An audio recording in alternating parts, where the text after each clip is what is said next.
Hello, everybody. Welcome to Comedy Film Nerds, episode 266. Another exciting episode because we've got a lot of movies to talk about and a brand new guest who has never been on the program before. We've been getting some new guests in here. We're going to be talking about the Age of Adaline, Unfriended, Adult Beginners, and a special revival screening of Tron and the Black Hole that I went to. A lot to talk about. Do a quick earbuds update. Our guest, actually, I was going over his interview. We've got some nice sound bites. It's looking good. We were getting into the rough cut stage, so we're getting a lot of emails and questions like, "Hey, how's the movie doing?" And it's good. It's just like because it's a documentary, it is a slow editing process. So, dear Lord, it is very slow, but it is progressing, and we are still on track to premiere at. Do a preview screening at Podfest this year. Yeah, and we just locked down some more shows. The Sklar brothers are in. Kevin Avery, who's been on this show. Denzel Washington is the greatest actor of all time, period. Him and W. Kamau Bell. That podcast, I love it. They have I guess it's a fan Twitter account called Denzelites. And so they jumped when I announced it on Twitter. They jumped on it. So that's great. I'm excited because then we can have W. Kwamo maybe if he can perform at the festival on the Saturday night stand-up show. Oh, cool. We have indoor kids too. So Kumail will be there. Yeah. So the festival's coming together. LAPodfest.com for tickets and I was just at the Sofitel, by the way. They had some like art show photography of Picasso or something like that. It was really cool. They're doing really cool stuff with the lobby, and I'm excited. Oh, you mean they're redoing the architecture? Not redoing the architecture, but just that big metal sculpture that's like a loop in the lobby of the Sofitel Hotel? Mm-hmm. They projected this event's logo on it. Really? Yeah, and Julia, who does the sales at the Sofitel, goes, "Look at that." I was like, "Oh," she goes, "We can do that." They have flat screens in the lobby. She goes, "We can put," I was like, "Oh, dude, I'm in." So, and we're lining up some more sponsors to pay for some fun parties and stuff like that. So, and pay for projecting onto the lobby sculpture. I think we could fit that in. We'll figure that out. Can you imagine that everything is paid for? Like, with that'll be an extra $30,000. Yeah, the $30,000 to shoot on the metal ribbon? That seems like an expensive thing. Well, you didn't, that's what it costs. It's alien technology. Yeah. We can't divulge where we got it from. Well, let's introduce our guest. He has a podcast on the Sideshow Network. That's actually how we met him, was through Sean Merrick. Yes. Who has introduced us to many people. Sean Merrick was our former intern. Yes, and now a producer at Sideshow. He got a job that actually paid. Yeah. More than just bottled water and free Comedy Film Nerds t-shirts. I know. So he's doing better than we are. He got a salary in podcasting. Than we are. That motherfucker.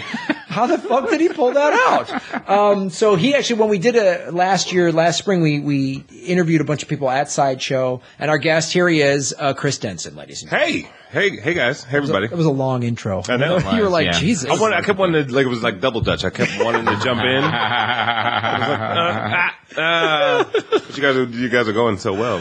Now, Chris, tell us about your podcast. It sucks, but I do it anyway. It's free though, right? It is. It's free. Yes, it sucks and it's free. It's a bad combination. No, it's Innovation Crush. So we cover like all things marketing, ideas, like, just where the cool stuff is coming from. So if you think about like a Fast Company, if you ever, pay attention to an outlet like that where it's, who's doing the most creative stuff in business, right? But then we infuse a lot of humor into the show. So I always tell people it's like a cross between Fast Company and The Daily Show. So it's like, we like to have fun. I don't want to have like a NPR kind of conversation with because Mark. Shout out to NPR. Sorry. Big shout out to NPR. Well, that's cool. I'm happy to be guest number 266. Welcome. That's a lot of podcasting. That is a lot of podcasting. Man. That's a lot of movies we've talked about. Well, and we've always said since we started 268 and we're done. So, we just 268 and we owe you one. Yeah. So we're about to shut this thing down. So hope this is fun. We've also done 29 spoiler eps. Yep. So really, we're closer to 300 shows. Nice. Yeah, which is amazing. But we gotta. I know we've talked about this. We actually have to do some type of special episode 300 special thing. Yeah, maybe we'll do a live show. Maybe at the Improv. Gotta get Leonidas in here. from the 300. Oh, wow. Then that way. Okay. I like have a massacre on the live on the podcast. He can bring his own green screen. Well, we're gonna bury ourselves into the improv and then have an army attack us, and we'll fight to the death. And that's how our last episode 300. Episode 300 is gonna be fun. Let me know when you're taping it, so I won't be here. Come on, you want to die on our show? Come on, your Twitter numbers will go up. You could market it. Don't be a pussy. Exactly. Don't be a pussy. All right, well let's get into some cinema pictures. Yes, I want to hear about the Age of Adaline. Okay, Age of Adaline. So, if you guys have perhaps seen the trailer on this, Age of Adaline. The trailer makes it look like it's kind of a female Benjamin Buttons. She, that's a good way of putting that. Right? Like, female Benjamin Buttons. That's what I thought it was kind of going to, because Benjamin Buttons, was obviously, he's aging backwards, and we sort of... It's only one button, by the way. He had Benjamin Button. Well, the DVD extras. He got an extra button. He has a twin brother, nobody. Yeah. The Buttons brothers? The Buttons brothers, yes. They look great. Well, one ages the other way, and then they met at like 47. The Buttons brothers. So, I'll call that movie whatever I want. Yeah. So, the Ages of Adaline.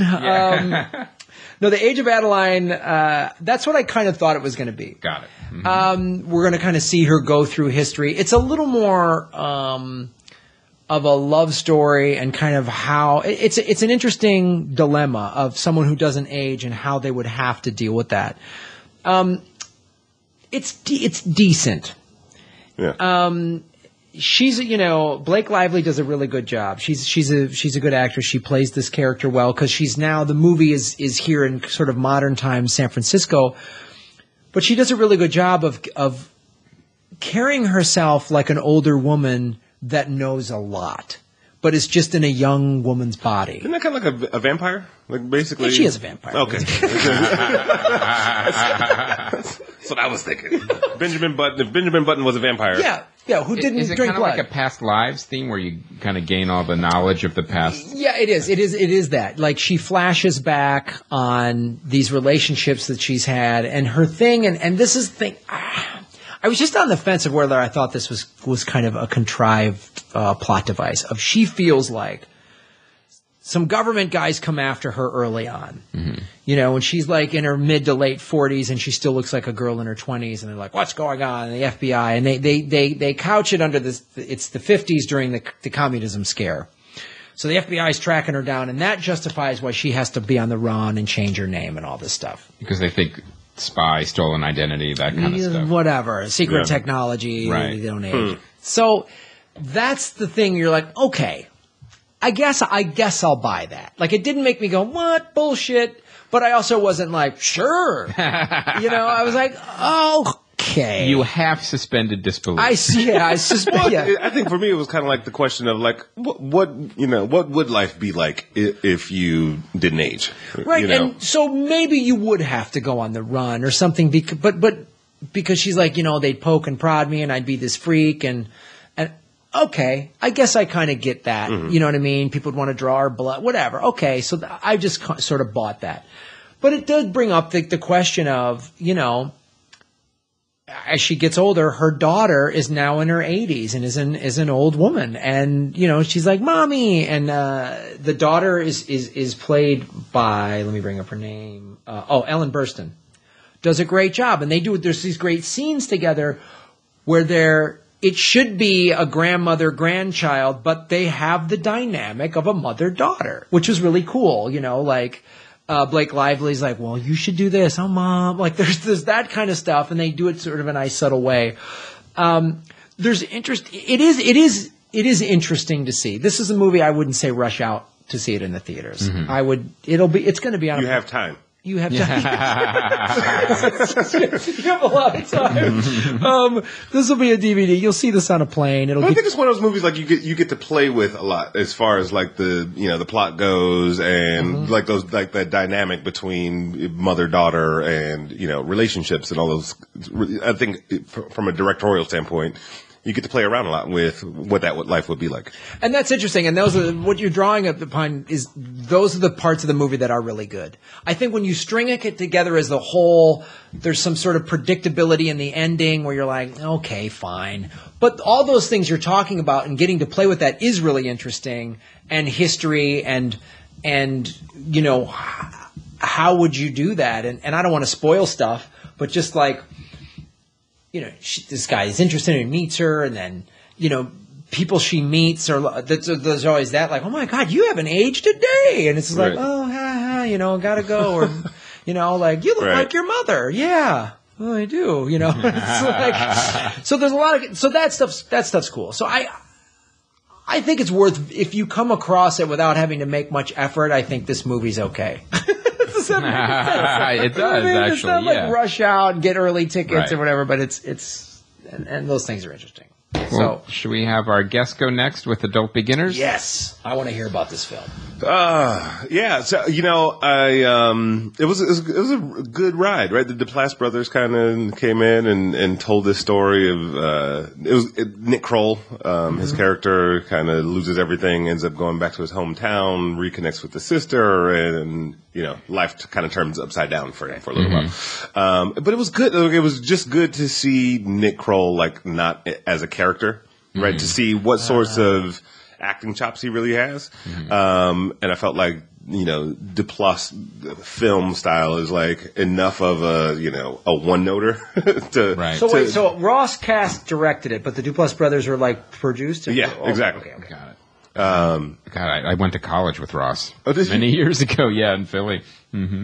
So he was. It's funny how you see the trajectory of careers. He was one of those kid prodigies where he was a full-time DJ, like on one of the radio stations, as he was going to college for film we were, and then he moved to New York.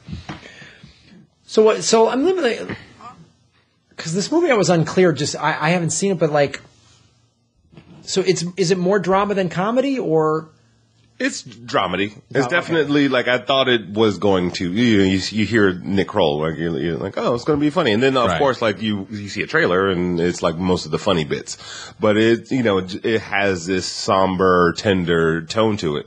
Right, him starting out at this as like tech entrepreneur and loses. It becomes basically a caregiver for his sister's kid, right? Exactly. And so that whole like adjustment period of him like learning to take care of a kid and not be not be so selfish, and you start to get into all these really interesting family dynamics and history. The parents have the mom died some years ago, but he wasn't around, and so like because him and the sister first encounter each other, there's like it's just kind of like she's not really paying, like she doesn't care that he showed up kind of thing, but you also see like a really good brother sister connection like develop over the course of time. But yeah, it was interesting, and the funny stuff was funny, but it wasn't like laugh out loud and like I'm on the floor funny, but it was good enough, some of the beats that were part of it. So it wasn't like the comedy failed. Did you feel like it was just subtle? It was just subtle, and did it help? Did it land? Yeah, no, it worked. It worked for the tone of the movie, right? Like, so part of it is, he's back in his hometown, and then he goes to like the local whatever, dollar store. It looks like a dollar store to buy some swim trunks, and of course it's like, hey, like some high school friend of his recognizes him, and that guy actually works there, and he's like, tell me something, make me jealous. And so there's this whole exchange between them. It's like, but Nick, of course, does not remember the guy like whatsoever, so he's kind of a dickish and like in the moment, but so it's like he gets to be, some of what you're familiar with Nick Kroll, but also just like it shows a little bit more range in terms of. That's the I like when comics get to do that. I like when they're given the opportunity to show a little more range, because obviously a lot of comics, there's a lot of pain in the comedy, and so when you're given the opportunity, and so often comedians are sort of. Who's it? David Huntsberger said it best. Like comics sometimes are treated as the sort of like the party favor, or just sort of the, You know what I mean? Right. They're just sort of come in and you know, dance and joke and break the tension. Yeah, exactly. Do something funny. Yeah. Be the wacky buddy, the crazy neighbor, you know, with the crazy wig and the mustache or whatever. And so make everyone else feel better about being at the party. So this is good to hear. And how is Rose Byrne? Great, you know, it just the character she played. I mean, they were all just really solid performances, right? You know, there was again, it just dealt with a lot of dynamics and interesting B stories that were happening. So from a story standpoint, it was well constructed, right? You know, there was a lot of, you know, it's like there come the middle of the third act. There's a lot at stake for everybody, right? But I think the performances, you know, were really just solid. That's good to hear, because I don't know that the trailer showed it as much as what you're saying. You know what I mean? Like in the trailer, I was like, you didn't get all that information. I didn't get. I was so unclear with. I mean, I was like, this could be what you're talking about, but I'm like, it also could be. That's how I felt. Yeah, that's when I saw the trailer, I was like, let's see, right? Like, let's see what happens. And I was talking earlier. It was, you know, I was like, I have a 2-year-old and a 10-year-old, and so sometimes my excitement filter or what's quality is a little bit different, because I'm like, oh, I get to get out of the house. Like, I understand. Great. Yeah. Best movie ever. Can you play it again, please? I want to let the kids stay at home. So a lot of times I'll be talking to my friends about films I just saw, and they're like, "Really, you like that?" But also, I think I liked being out. Exactly. I didn't say anything about the movie. Yeah. But no, you know, but also think it helps you to appreciate like the art of filmmaking, right? It's like the Louis C.K. bit. And he's like, "Oh, Verizon sucks. AT&T sucks." He's like, "Well, you go out, and you make AT&T." Yeah. Like, see how easy it is, right? Like, you know, like we shit on films. So that's which is the name of another podcast. No, shit on films. Well, that's cool. All right. Well, let me talk about this real quick. Unfriended. Absolutely. Now, I'm surprised that movie met your eyeballs. Well, there was some scheduling that just sort of some time needed to be filled in. Yeah, get out of the house. Yeah. It couldn't have been intentional. That's what I was thinking. No, I wasn't like a plan. It was like, oh, okay, like you should. I can't wait to see this film. I bought tickets in advance. I was looking at what was playing, going, all right, well, it's the. Oh, you sat in the wrong theater. 6, not 16. Damn it. So this movie, here's what happens, and this is all in the trailer. So there's a high school girl that, you know, has some video that goes online, that goes viral of her doing something, we don't know what, you know, something, you know, naughty she shouldn't have done, gets cyberbullied and commits suicide. Mm-hmm. And then so it's comedy. It's a joke-filled laugh ride. Cyberbullying suicide. So I think it's either a year or two on the anniversary of her death, and all of her friends are all getting together on Skype to have a Skype chat and talk about they're going to go to some concert, and they're just being knucklehead high school kids. And this profile keeps popping up, like, who is this? We can't get rid of it. And the person starts saying things. So basically, the girl that killed herself comes back from the dead to haunt these people. With a computer. With a computer. And Wi-Fi. And well, they have Bluetooth and Wi-Fi in the afterlife at a Google account. So that's the thing that's like, okay, so the majority of the movie is through the lead character's eyes. I forget her name. She plays one of the teenagers. That's Shelley all you have to say. Yeah, one of the teenagers. So the whole movie is you're basically at a Skype chat. So, and I'll give the filmmaker credit for this. It is a very innovative way to tell a horror story and to go through this. And the thing that I will give the filmmaker credit for, because sometimes I was like, I was in the movie, I got to watch a fucking Skype chat for 90 minutes. But they do some innovative things, and I'm kind of on the fence, and I'm really curious to hear other people listening to this, if you see it, what you thought, because the things that they did well. I'd love to know how the script for this was done. So it's better than the marketing, that's for sure. It's better than the marketing because... The marketing makes it look like every other horror movie ever made except dumber. Right. the thing that is interesting is how they handle this, and I really get the feeling when you watch these teenage movies, usually the acting isn't that great. Right. Maybe one of them stands out, and you go, that's going to be the person we're going to see 15 years from now still acting. Right.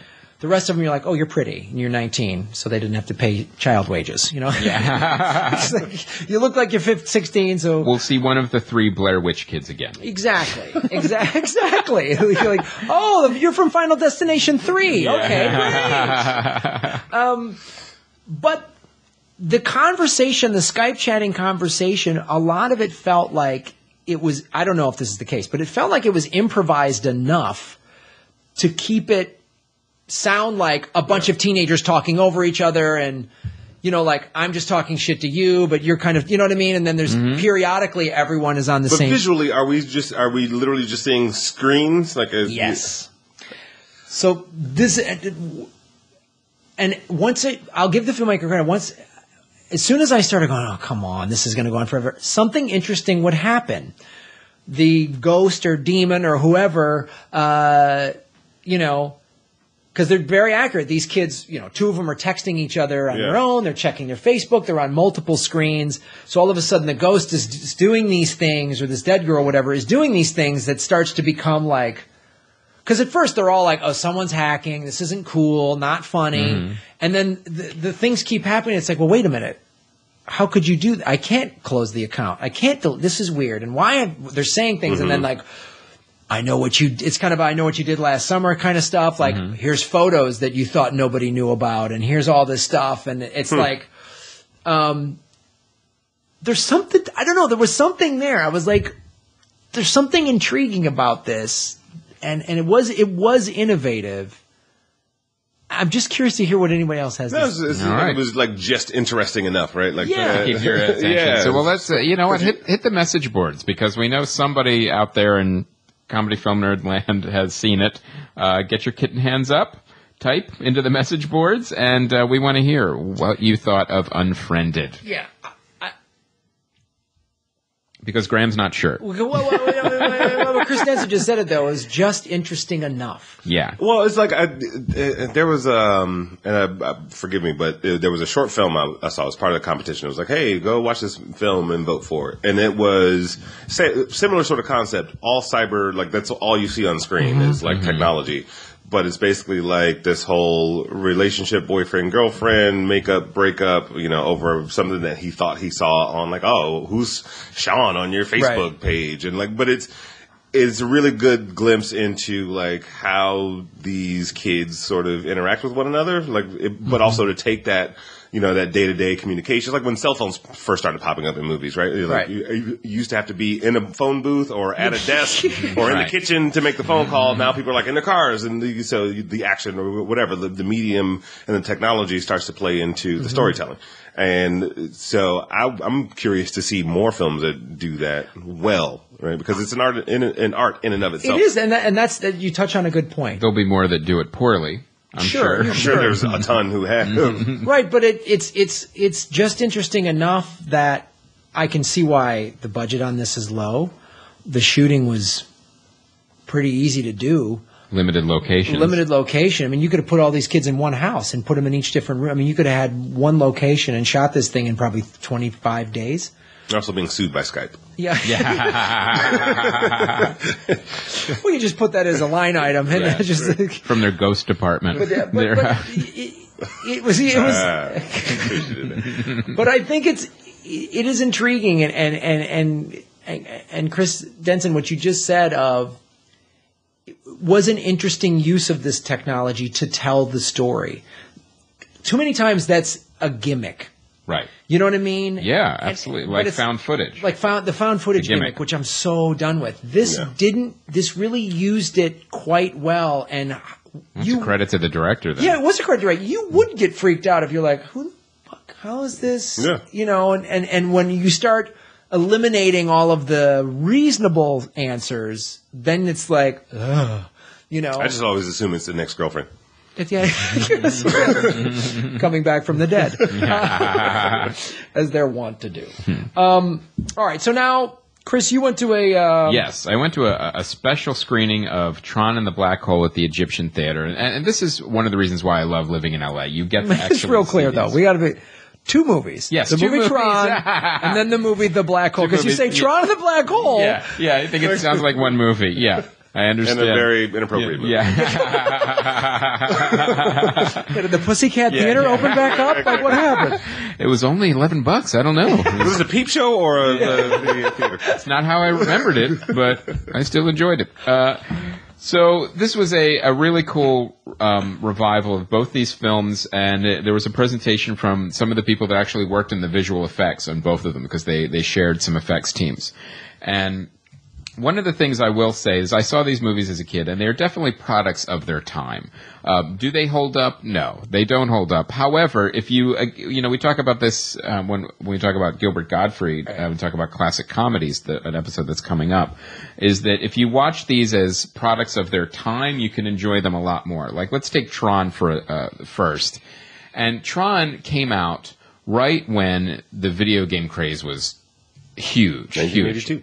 Yeah, and it was one of those movies where it tapped into the zeitgeist of the actual consciousness of the new video game players. Video games were still new, and also the video games were still very basic. You had, Atari 2600s around there. You have Pac-Man and Donkey Kong. There was no immersion in video games like you have now. So to have a movie where you could actually be in a video game was like a geek fantasy that I also shared at that. Like, so you love video games. This is so cool. You get to be in the video game. Now you can get terrified playing Last of Us. It doesn't appeal. It's not the same thing at all. So you watch this movie, but then you also see, like, you see Jeff Bridges and Bruce Boxleitner as very young men, and it really brings all that nostalgia back as it washes over. And it also, you have the hints of some really serious science fiction there. You have, like, the hints of, like, Skynet, where the master control computer, it's kind of hacking into all these systems, and now it's going to go after the Pentagon and the Kremlin to control the missile silos. Right. So you have all these, and this is a Disney movie too, but you have, they're all handled in a very light way, but they're there, which is really interesting. And you have the whole dynamic of, the users and the programs, and how the programs get hijacked and have to play these games to the death. What a great forecast, right? It really was. Which is weird, because I don't think they're actually predicted, per se. Like, there's no Nostradamus involved in the film, but the idea, like you said, this immersion and the technology, like what you could do, like nobody was actually thinking about that. No, especially all the graphics were still blocks and little,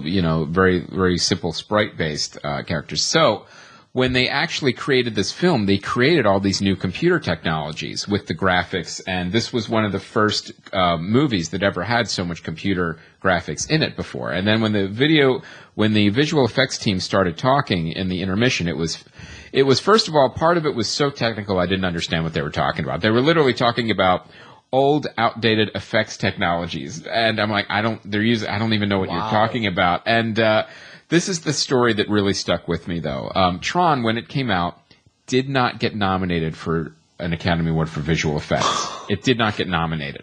And they said here was the reason. Because it was so innovative, and everything was still model-based, and everything was still miniatures, and all those things. They said they go in front of the Academy. They don't show the whole movie. They just show clips. This is how it used to work. They would show a clip, and then they would open it up for questions. So the Academy members would ask each movie with visual effects questions about it. And they would ask all the other movies that came out that year effects questions. And for Tron, they only asked 2. They said, what camera did you use, and what models did you use? And they said, well, we didn't use any model. Everything was generated in the computer. And they said the hostility in the room was unbelievable. Really? And when they went out of the room, they're like, that went horrible. What happened? And it was explained to them later that all the other Academy members and the visual effects people felt like they had cheated. that they did not make the special effects. The computer did everything for them.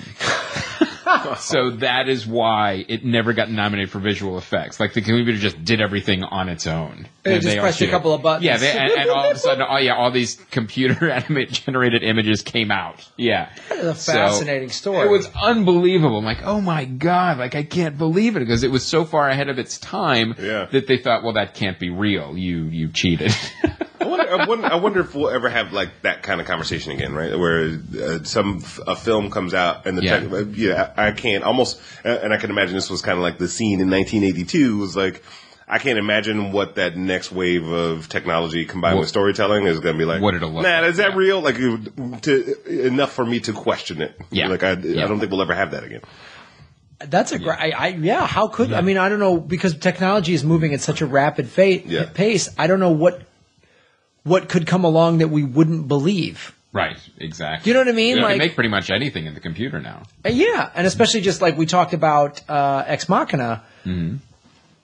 Yeah. The technology and we've been talking about AIs and seeing one, I mean, from just as I said, from a graphic standpoint, it looked very believable and real. So when somebody comes up and says, I've developed an AI, no one's going to be like, what? We're going to go, oh, so. Oh, okay. that was bound to happen. Really? Bound to happen sooner or later. Yeah. Great. How much is it going to cost? Does it make lattes? Yeah, we'll check my email. Yeah, can I wear it? Hey, AI, read my email to me. I have a name. Yeah. I didn't ask you your name. I Lippy with me, AI. Yeah. Back talk. You know, there's some goddamn people. email. Yeah. You know, already people are going, "Shut up, Siri." You know. Well, let me ask you now. I forgot. Were these 35 prints or were these digital? They were 35 millimeter prints, and now the Tron one looked very, very old and dated and scratchy. But Disney gave an archival print to the Egyptian for the Black Hole, so it looked fantastic. It looked really good. But I don't remember the Black Hole as well. I know I saw it.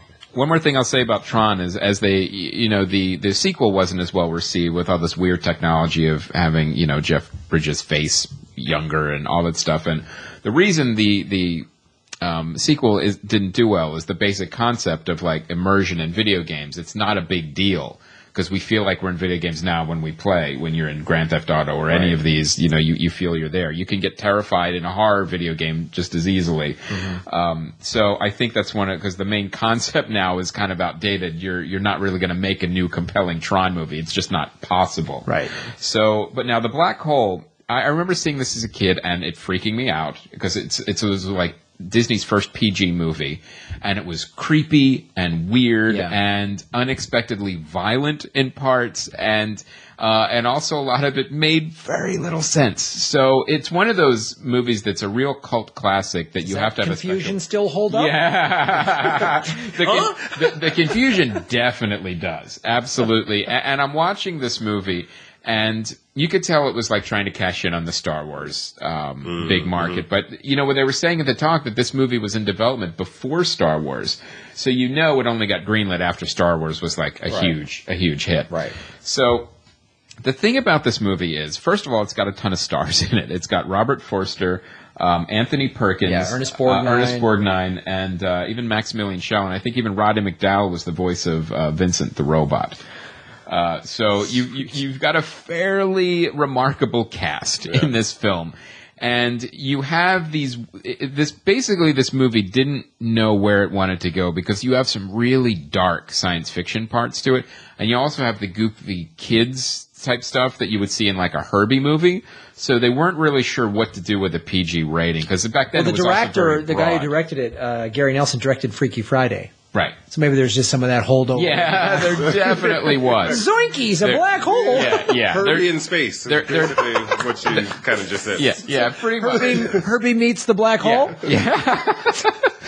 And then you have the other side, you have this heady 2001 science fiction themes going on. You have everything from the discovery of new technologies.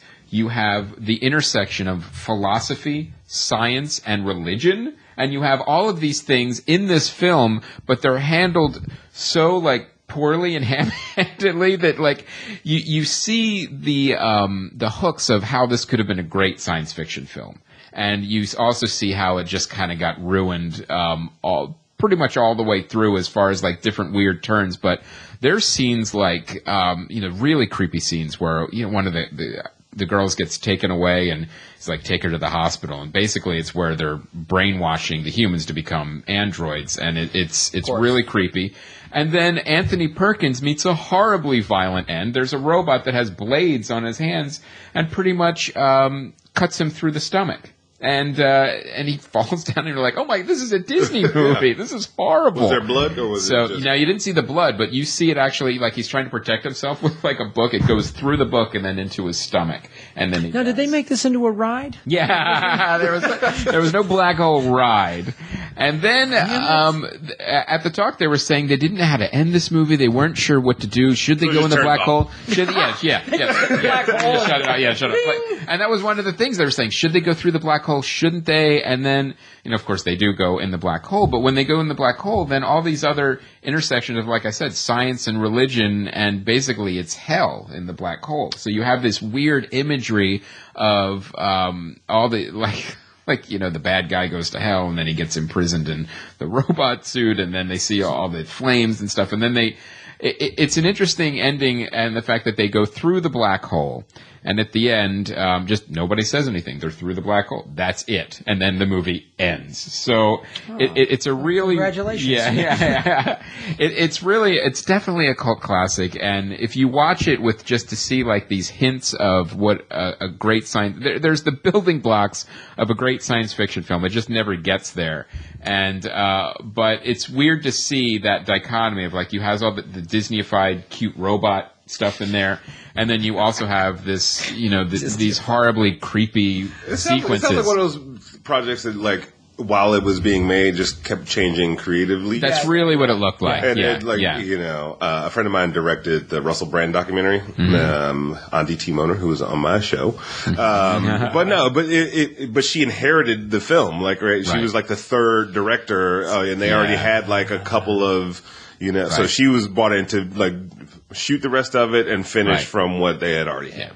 So she did a great job, but you're cobbling this story together. You're Frankensteining a movie together, which is like. And the other thing too is you're watching this film is like none of the actors walked through it.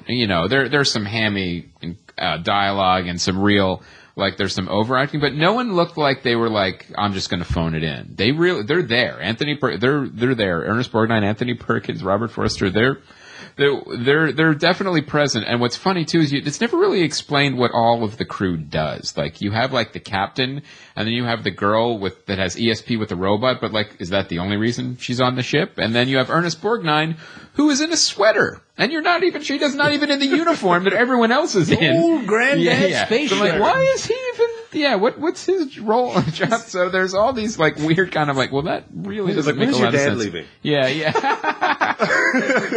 ESP. Tell us when this. Yeah. So it's really, but especially Max. Sounds like Amazon living on the moon. If it were taken seriously, yes. And there was a black hole. Hanging by like a little thread.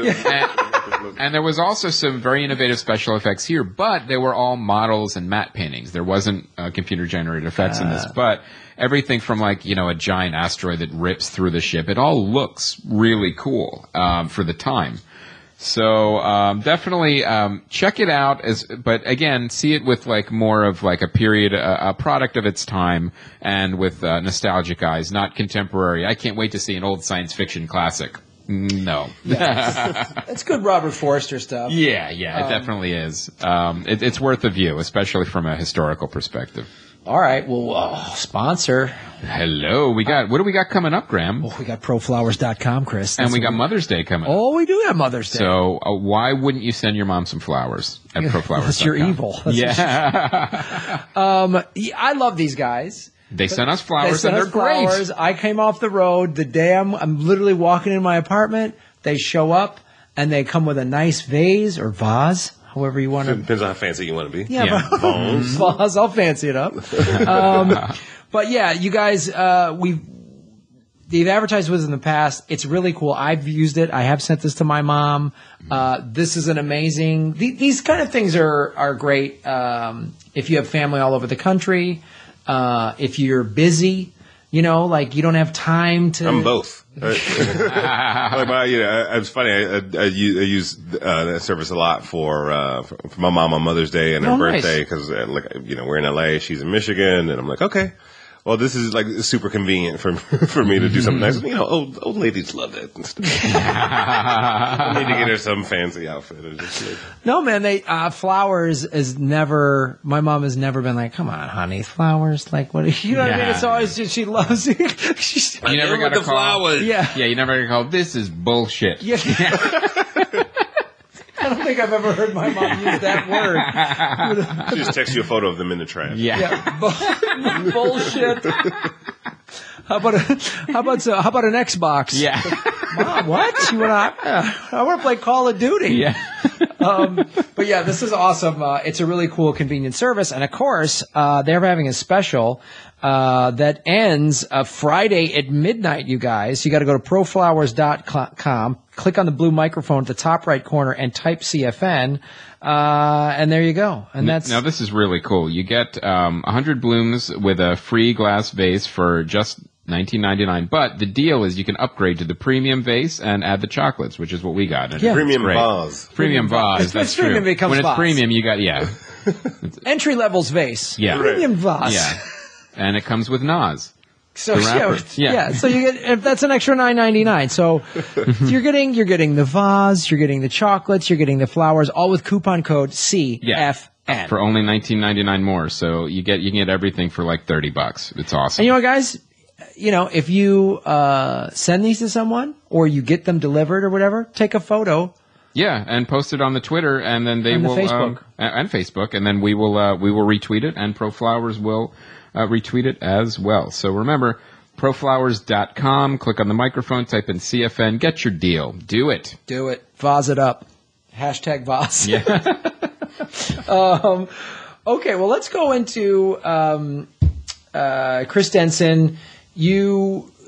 So walk us through, because you started as a comic and you like comedy movies. So how did you go from comic to then like marketing technology podcast? So you don't see the connection?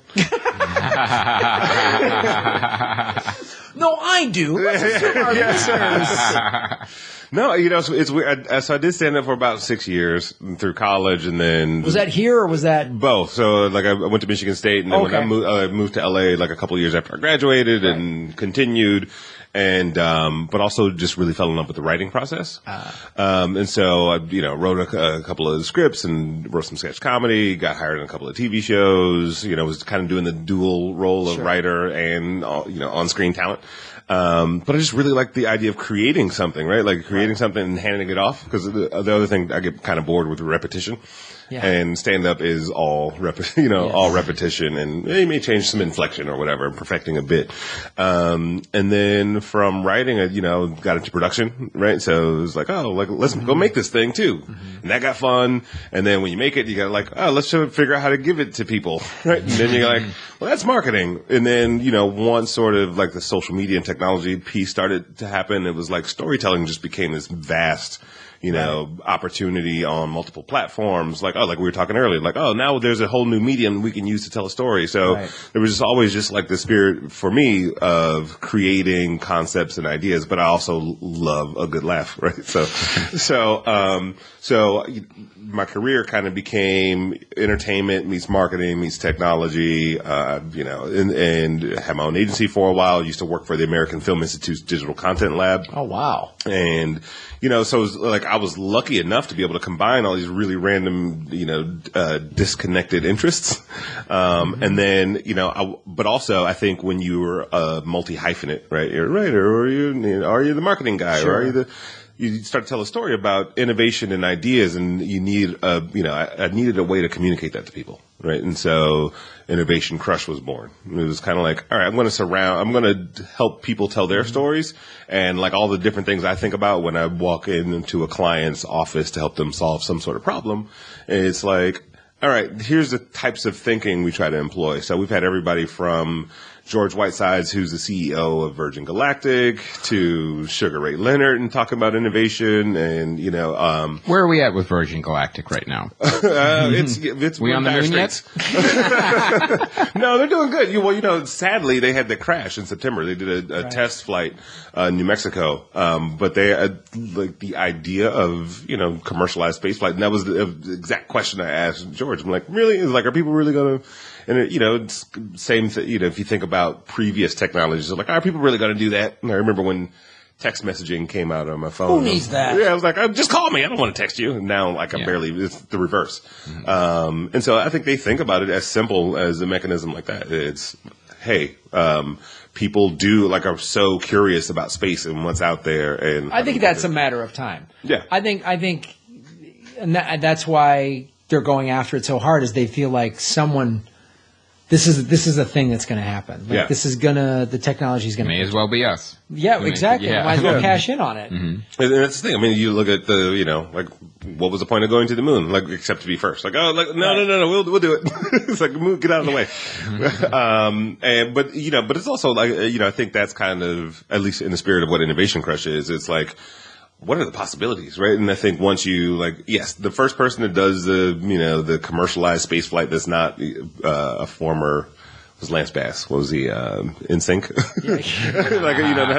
Not a former boy band member or some celebrity or whatever, and it's just a Joe that goes sure. And you go, wow, it just kind of sparks the next wave. When there's stewardesses on the trip. True. To the stewardesses. All right, three boobs. Excuse me. Yeah, three boobs stewardess. Well, I think this is the thing that's so amazing is that's why podcasting.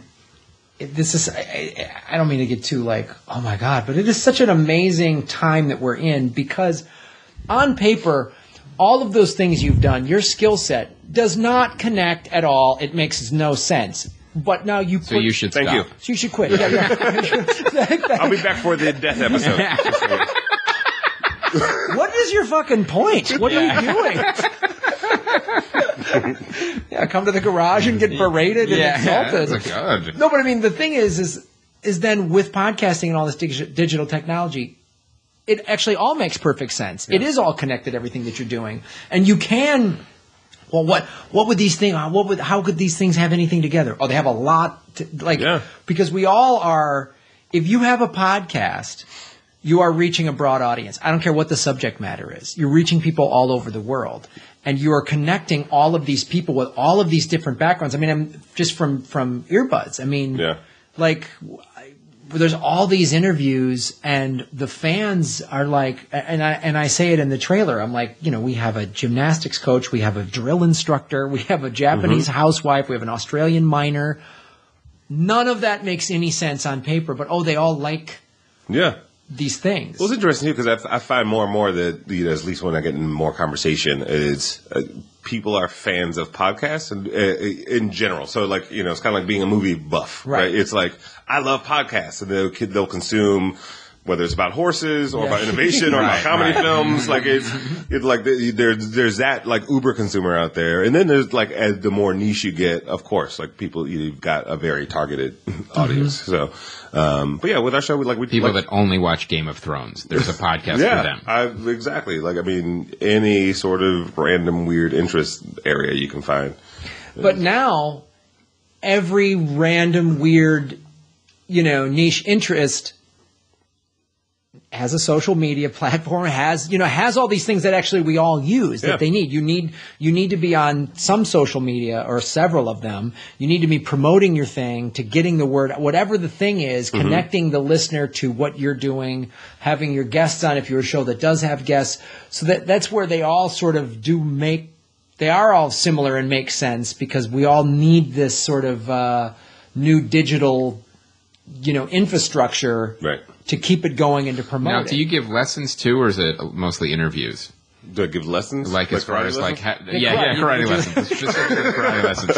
That's my new podcast. Yeah. The karate lesson hour. Do you do how to market? Bow to your sensei. How to market in 3 steps, things like that. No, not necessarily. I think the instruction kind of comes out in the conversation. Right? As a marketer or storyteller, when I look at myself, it's my job is to translate, right? If I'm working with a brand, my job is to translate like that Snickers bar into, some sort of actionable, fun thing for people to engage with and like begin to, and vice versa. Like I have to translate culture and technology or, daybreaker dance parties, right? Where people are getting up and going to party at 6 a.m. Translate that. Is that a thing? Yeah, it's a real thing. Daybreaker, look it up. It's I think it's missing some syllables. One of those kind of like startup spellings. Yeah. Startup spellings. I mean, missing some vowels. That's a term. Startup. Used to be hip hop spelling. Now it's like startup spelling. Boy, the Dawn Rave people are pretty angry. The Dawn Rave, but they got the snaked up. Yeah.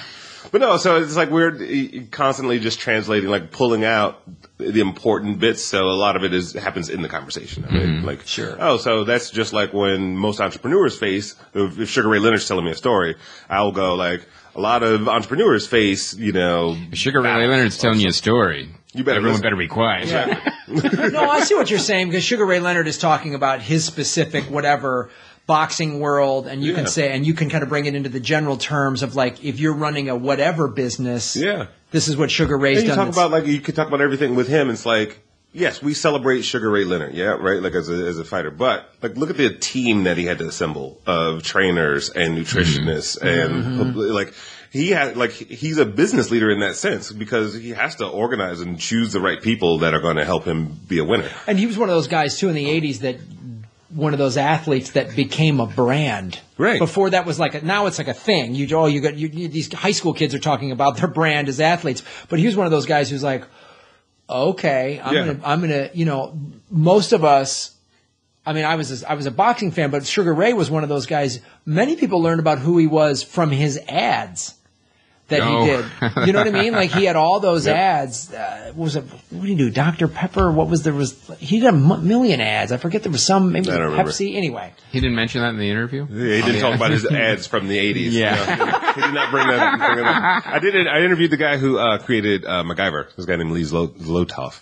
And we were like 10 minutes into the conversation. I was like, wait, let me stop for a second. I want to make sure people know that you're still relevant. I'm not just like holding on to some brand for 30 years. Right. But he's actually like toured the world and has been teaching the MacGyver method of like creative problem solving to like major corporations, organizations and all sorts of stuff. Like it was given, I want to say similar to a TED Talk, like a few different times. Oh, wow. But it's just like we can all MacGyver solutions to problems that we face in business and in life.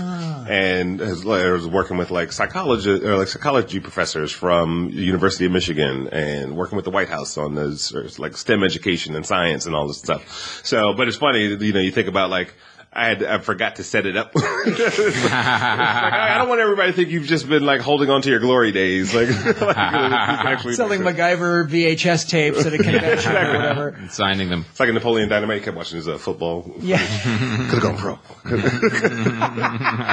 MacGyver could have been bigger, man. MacGyver could have been bigger. Well, that's awesome. All right, guys. Well, check out that Innovation Crush. Let's get into some DVDs. Yes. Paddington, I did see this. It was way better than I thought it would be. Oh, really? It's actually a really good kids movie. The kids really liked it, and it's kind of fun. Nicole Kidman really has a blast as an evil taxidermist who's trying to stuff Paddington. It's definitely a fun kids movie. Did the bear look too real for you? It didn't. It actually looked okay. I was thinking in the previews, it just kind of freaked me out. It was like a little too photo. You know what? It's one of those weird things where like I could kind of in the trailer, yes, but once you start watching the movie, you kind of get used to it. Like ever since the Snuggle Bear, then they're all creepy. They all creep me out. The Paddington Bear, the way they move, they just all seem. I don't trust them. Yeah. I can't argue with that. I don't know I'm going to see this movie. I don't trust that weirdo bear. That weirdo bear, yeah. Like it's going to steal your laundry. I barely want to see it. Yeah. Chris Denson, ladies and gentlemen. So we also have The Wedding Ringer. This is one of the Didn't other... This just come out? It might have, yeah. This is another Kevin Hart movie that... 2 weeks ago in theaters? Yeah. Last week on DVD. They handed out DVDs when you went to the screenings closed, fella. There you go. Just take this. Here's a download code.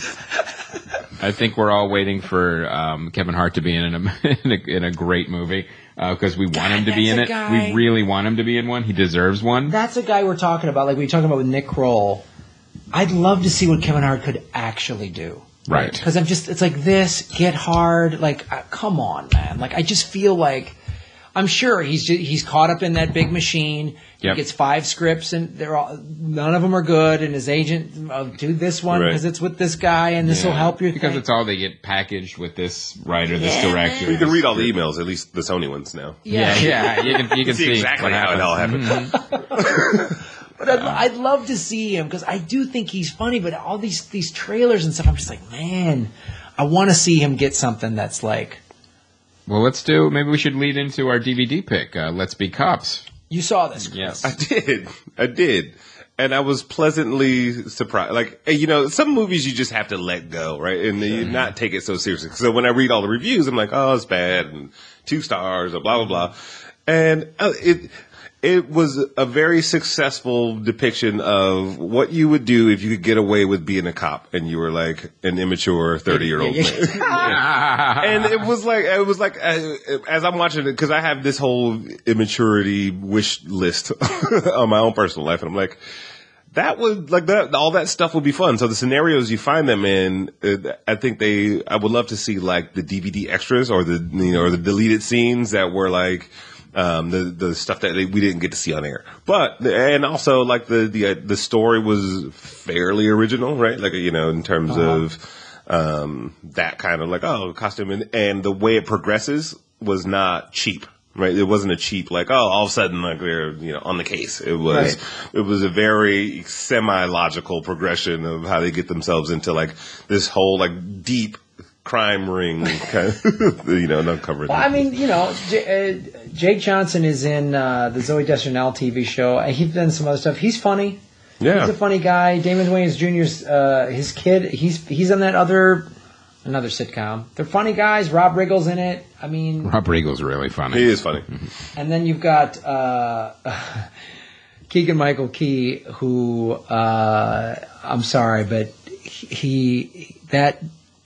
that Obama anger translator. That sketch originally is hilarious, but then he was at the White House Correspondents' Dinner. He actually did it for real. Yeah. Dear Lord, was that hilarious. That was great. And then Obama gets angry for real. Obama got angry for real about the climate deniers. Yeah. And then he's like, whoa, Mr. President, I can't be in this. Like, and like, Obama, talk about a straight man.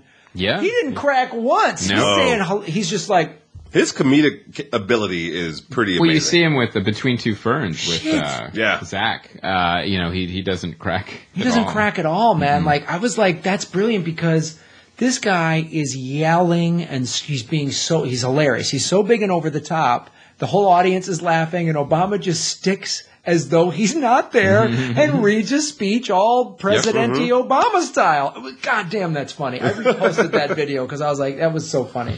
All right, so Let's Be Cops. You're saying... I'm giving it a what do you guys do? A thumb up? Sure, whatever you want. Hashtag work it. Work it or hashtag leave work it. Yeah. No, then work it. And it wasn't just a father of 2 small children. That's why you liked it?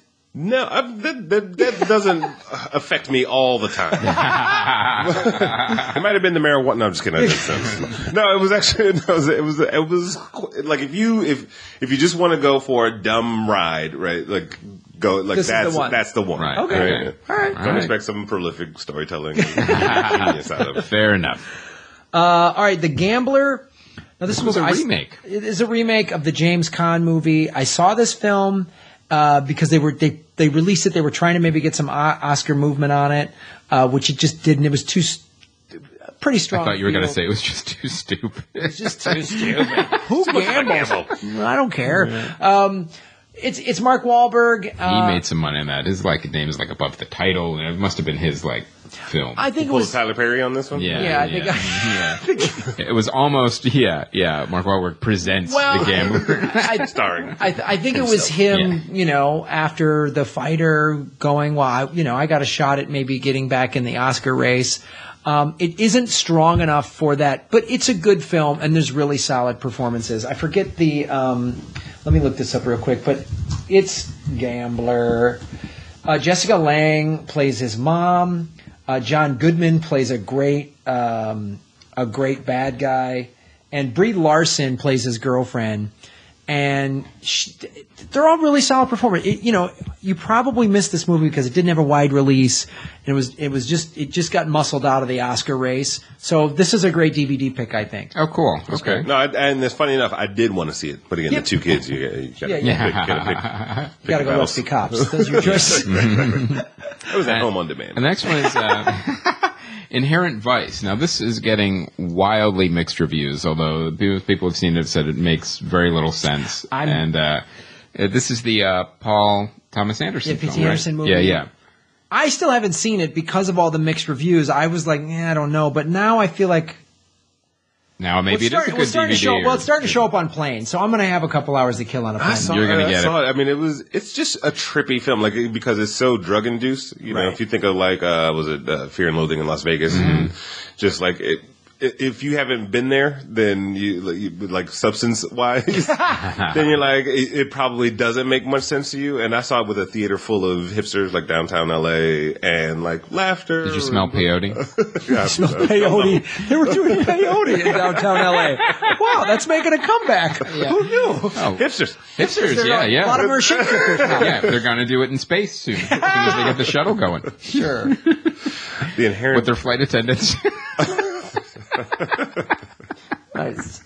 It's great. But no, it was like, it's definitely like you can tell it was the directorial choice was very much through the eyes of someone who's high on something. And that's kind of, if you put yourself in, if you can put yourself in that shoe, in that setting for yourself. Or you could just get high. Yeah. There's that. On what? I don't know, because there's a lot of like drugs in that movie. Mm-hmm. A lot. All right. So. Sounds like all right. Do some peyote and go to the movies. Yeah. With a bunch of hipsters. Find peyote? I don't know. Where would you get it? Craigslist ad? And you're like, want it. Yeah. No, no, Whole Foods carries it now. Yeah. Kale and peyote salad. And get the quinoa on the side for us to me. That's great. Not too much, just a little. Just a little. All right, coming up this week, I believe there's a little Avenger film coming out. Yeah, this is one of those weird... Already got my tickets at the Chinese theater. Well, that's just it. With the weekend now, a lot of showings are already sold out. Yeah. Like, literally, you have to... Which a lot of people do, take Friday off. You go to an earlier one, or you go to a very late one, or you're going to end up going Sunday or Monday. Right. Because Friday and Saturday nights are pretty much almost sold out. Hey, I'm going Friday afternoon. Yeah. At the Chinese theater. That's a good time to go. And I'll probably go, dad time, which is Friday at 11 a.m. While the kids are Drop the kids off. Yep, and then go right to the arc light. So, I'm excited. Now, counter-programming is interesting. It's a Kristen Wiig movie called Welcome to Me. When Alex Klieg wins the Mega Million lottery, she immediately quits her psychiatric meds and buys her own talk show, which sounds great. It's interesting that any movie gets released this weekend. Like, I would think, especially with Avengers coming out, and you're like, you know what, just clear the deck. Don't even worry about it. Just wait till next week. Put it on every screen in the multiplex. Right. And just cut the shit. But it's kind of counter-programming, but honestly, most people that would see that movie are going to see it next week. Yeah. They're going to see Avengers first and then check out that movie. Or, you know what's going to happen? Here's what, this might be genius. I don't know. You don't get your shit together. I want to go see Avengers. I get to the cinema, all sold out. Oh, yeah. Let's go see Kristen Wiig be funny. You get the overflow. I feel like the woman who's a fan of Kristen Wiig is probably not going to be the fan of Avengers, right? So could be. So you've got there might be some crossover. Yeah, because we want to see both movies. Well, that's interesting, though. You're right, though. You're saying it's your job to see both. Yeah. You're saying the female fan of Kristen. Yeah, because like my wife loves Kristen Wiig, and like her friends love but my wife has no interest in Avengers. Yeah, so that's it. So I think so you can go to the movies together and see separate movies. Yeah, exactly. Thank you. Yeah. But still, only one babysitter. So I like this. See what I'm saying? Works out. All right, that's interesting. It's all right. business. Death, divorce, and thank you guys. This is great. This is a great list. 266. 3 6s. Boom. This is a bad choice on your part to come do this podcast.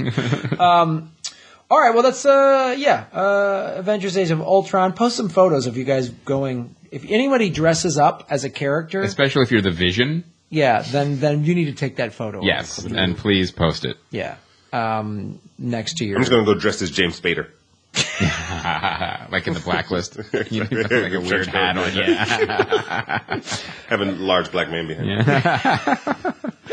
All right, let's go. Site Spotlight. Neil has a review of True Story. Yeah, which is a weird story about like a serial killer who takes the identity of a journalist and kind of like reports on his own story. But it's got some people in it too. It's I think Jonah Hill is in it, and James Franco are in it. Yeah, I'm sure. I almost saw that yesterday. And the timings didn't quite. Neil liked it. Now I've seen mixed reviews. A lot of people have not liked it, but Neil actually he did like it. So you can check out his review on the site on comedyfilmnerds.com. All right, fan feedback. This is a great one. Dean Haglund last week spoiled the Homesman. He's what happens in it. Normally we don't let that, but that just happened. Yeah, it did kind of happen. It did just kind of happen. But to be fair, we didn't edit it out either. We didn't edit it out, so that is a little bit on us. So one of you, Johnny Pomado. Pomado. Let's call the whole thing off. Yeah. He took issue with this, and rightfully so. Chris, do you want to read this? Sure. I just wanted to express my outrage that you allowed Dean Haglund to completely ruin The Homesman for your listeners. I'm one of the few people who saw The Homesman in its original theatrical run, and while it certainly was an imperfect movie, as a fan of the Western genre, I thought it did some excellent things, and I ultimately enjoyed it. I also want to point out that it has a Rotten Tomatoes score of 82%, so it's not as universally hated as Mr. Haglund might have assumed. Now, I want to stop reading this for a second and say how polite and Johnny, civil this you post are really is. Pissed off. You have a very justifiable reason to be mad, and you are. But you're remaining civil. You're remaining very. But we thank you so much. And this is the exact type of conversation we enjoy and encourage. Love this, even though we ruined something. Yes, and not only did he ruin the big second act twist, but he mapped out the entire ending of the movie as well. Like I said, I've already seen the movie, so it wasn't spoiled for me, but I think you owe your listeners more than spoiling a relatively new movie and writing it off as trash just because one of the three hosts saw it and hated it. Please be more careful in the future for the sake of all us film nerds everywhere. A valid point. Johnny, you're correct. A lot of times. I like this Johnny guy. I like Johnny. You're right. We're sorry. When he did that, part of me was like... That's why we sent Dean to Australia? That's why. Yeah. He's never coming back for this very crime that he's committed. Typically when we have a new guest on, although we didn't do it today, but we didn't need to, usually we say, hey, real quick, before we record, no spoilers. Don't spoil a movie. That's why we do the special spoiler eps. Dean just was really mad, and we're not going to tell him no. Yeah, he just went off. He just went crazy. He had an axe to grind. He did have an axe to grind and a boomerang. He had a suicidal axe to grind. He was mad. So a third act. I would just say this, Johnny, you are justified. We are sorry. Dean is having some mental issues, and Dean's fine. We're not mad at Dean. He quit his psychiatric meds and bought his own.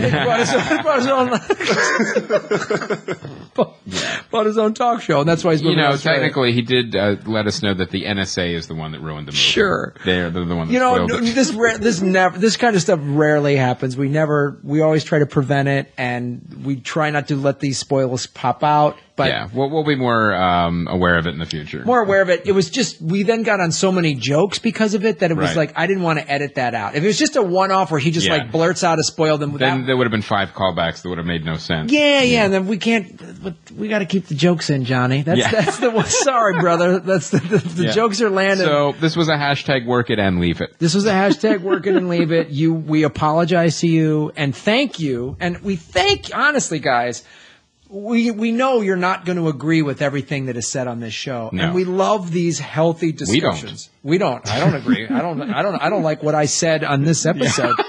I'm mad at myself. I think I'm stupid. How do you write myself an angry Twitter? I'm gonna block my own Twitter feed from myself. Next week's letter will be from you both. Yeah. Now this guy, me, Graham Elwood and Chris Mancini were furious at episode 266. First of all, you mistreated your guest. You broke up his marriage. You're goddamn awful hosts. But thank you, Johnny, and we're sorry, and Dean's going to be on the show again a bunch of times. So, and we want to say too, we're getting a lot of the bugs out of the website, and you guys are using the message boards now too. Now, the other thing is there's some functionality like we want to test to could you guys go into some of the articles and see if you could post comments on the articles, because that's the next thing we want to make sure is working, because you could actually go to Neil's True Story review and post a comment right on the article. Are we at the place yet where people can share that from the website? Another great question, Graham. Let's find out if you guys could be our beta testers on some of the articles. If you could comment and see if you could share it to Facebook or Twitter, the article specifically, that would be great. Awesome. That is good trolling right there. Yeah. Why don't you just see if it works? Yeah. Get some shares and likes. Because honestly, this is also how we find out when stuff is broken on the site. We don't really know until you guys tell us. All right, guys. Well, that is our episode. Man, we covered a lot of films. We do, and we want to say one thing on a personal note. A lot of times we say that we want you guys to, give us $20 a year for the site and in the store. But this week, donate that money to the earthquake. In Nepal. Nepal. Really... There's the Red Cross. There's tons of organizations that are helping over there. Pick one, and the money that you're going to send us this week, send it there. Yeah. And the Red Cross makes it so easy now. You can even just text. For $10, it's even easier. They go real simple. So, yeah. Because that death toll is still rising. They don't even know, and they don't have the infrastructure for emergency and rescue. I was listening on the news today. Efforts. That there's there's people way up in the mountains and they can't even get to them. Yeah. And also too, here, this is California's an earthquake zone, but the zoning and the money we have to spend on the code, we have infrastructure for search and rescue. Not only that, but they have these giant buildings just made out of brick that just crumble. Yeah. I mean, just ancient temples crumbled. Yeah, that wouldn't happen here. So, all right, guys, help out whenever you can. All right, that's our show. We want to thank very much Chris Denson for being on the program. Chris, where can people find your podcast, your Twitter, all that stuff? I don't know. I thought you guys were going to say where.